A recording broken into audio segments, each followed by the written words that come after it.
Good morning guys, ngayong araw ay Lunes. So bali update natin yung pagtawid ng mga girders dito sa may Quirino Avenue. Tingnan natin kung nakatawid na ba o ilan na yung girders na nakatawid dito sa may intersection ng Osmeña tsaka Quirino Avenue. Dahil nung last vlog natin ay nakita natin na nakahanda na yung mga crane para sa pagtawid ng mga girders dun sa may Osmeña tsaka Quirino Avenue. Let's go.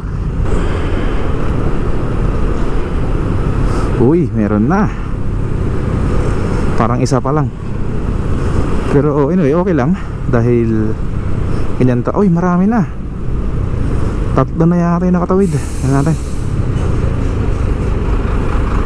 Sabi na 3 na Alright. Yun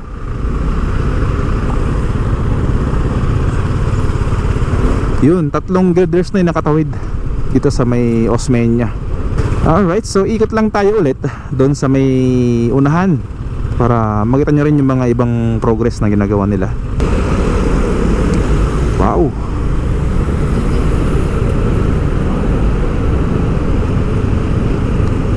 Traffic.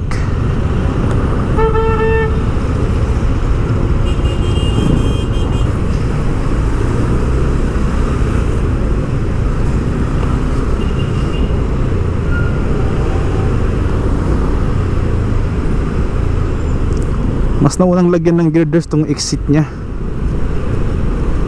from Osmeña.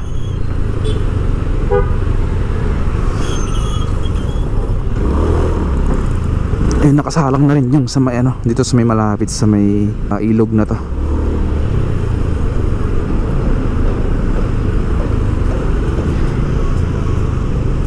Tapos yun, nagre-rebar sila sa harapan para mabuhusan na. Okay.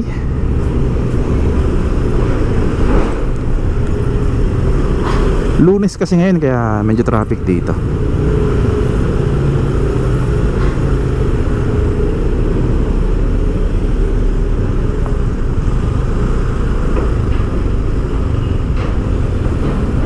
Yun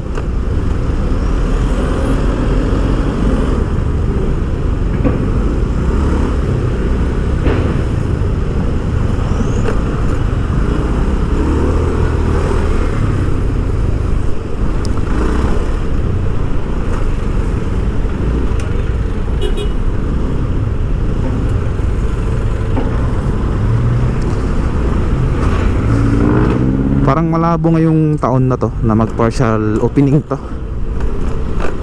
Next year na siguro to, second quarter or mga third mag opening siguro to. Ito yung entry. Ito yung entry ramp nya papuntang north. So ongoing yung construction dito. So ikot lang tayo dito.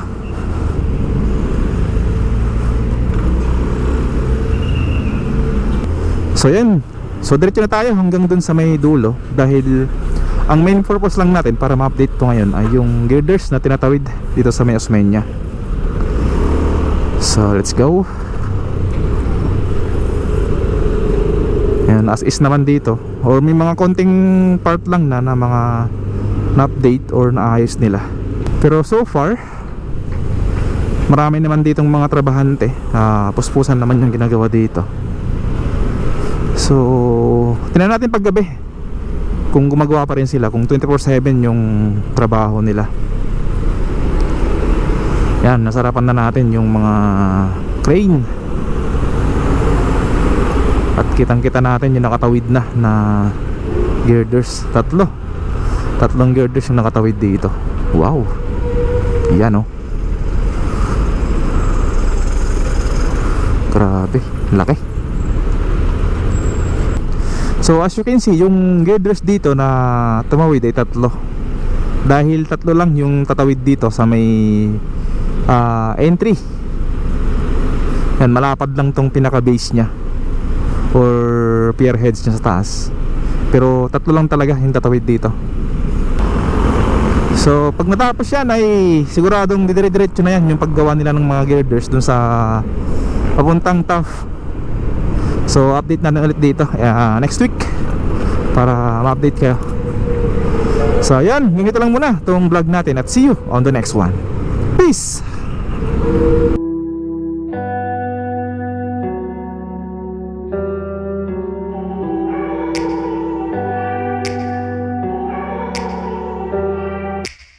Take me back to a place where I felt at home. Take me back to a day when we weren't alone. Take me back to an age when the world felt small, way back before we blew it all. Take me back to a place where I felt at home. Take me back to a day when we weren't alone. Take me back to an age when the world felt small, way back before we blew it all. Too many things going on, I can't keep track of them all. From people dropping a bomb to people putting up walls. I feel like life is on hold, perception stuck in a vault. I know that time can heal all, but how much time till we fall? It's awfully chilly outside when there's no shelter to hide. When everything is a lie, you'll find that out in some time. But when the things on your mind are all considered a crime, communication aside, we'll all just fight till we die. Is this an argument or just the start of it?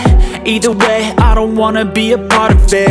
Can I just get some space? I don't have the heart for this. I can't be picking up the pieces, fixing scars from this. Is this an argument or just the start of it? I wanna drive away so I can be so far from it.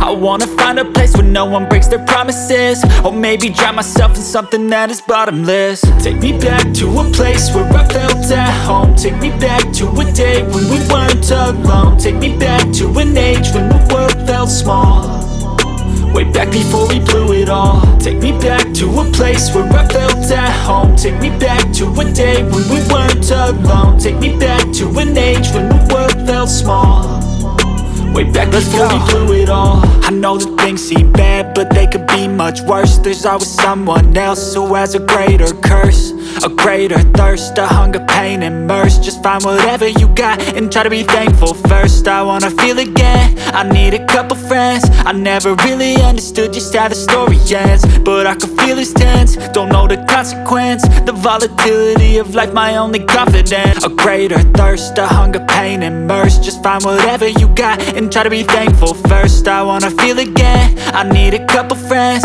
I never really understood just how the story ends, but I can feel it's tense, don't know the consequence. The volatility of life, my only confidence. Is this an argument or just the start of it? Either way, I don't wanna be a part of it. Can I just get some space? I don't have the heart for this. I can't be picking up the pieces, fixing scars from this. Is this an argument or just the start of it? I wanna drive away so I can be so far from it. I wanna find a place where no one breaks their promises, or maybe drown myself in something that is bottomless. Take me back to a place where I felt at home. Take me back to a day when we weren't alone. Take me back to an age when the world felt small, way back before we blew it all. Take me back to a place where I felt at home. Take me back to a day when we weren't alone. Take me back to an age when the world felt small, way back before we blew it all.